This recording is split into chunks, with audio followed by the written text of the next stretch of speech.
So a lot of times people can be like, isn't it supposed to be in the muscle? Actually, kind of like doesn't matter, to be honest with you. Like your body's going to absorb it.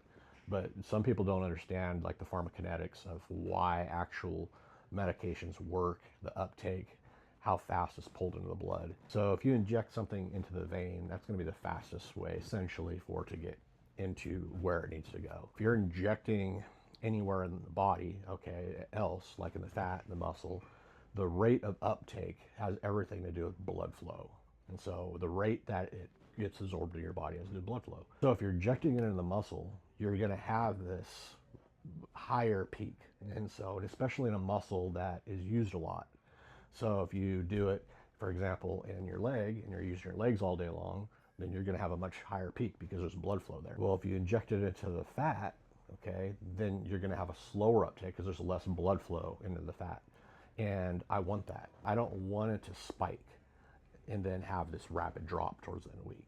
And so if you're consistently doing it just a little bit every day into the fat, not only you're developing less scar tissue, the injections don't hurt as bad, but you're sort of getting this little reservoir into the fat that is sort of trickling. It's almost like becomes an IV infusion ultimately over time of testosterone.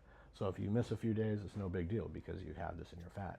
If you're, injecting it, then it's not going to cause these spikes either, which is going to have a decreased risk of having, red blood cell spike, having high blood pressure, getting things like acne and things like that, where it's causing your body to try and break down estrogen in such a rapid fashion because you have so much of it. If it gets injected into the fat, it's slower. The body is able to use it a little bit more normal. The body doesn't say, hey, it's Sunday, I'm going to take all my testosterone for the week. It just doesn't do that. Just blast your body. Testosterone sort of pulses on a daily basis. And so you're mimicking the normal effects significantly more by doing daily injections. And then by doing it in the fat, you're getting a slower absorption rate.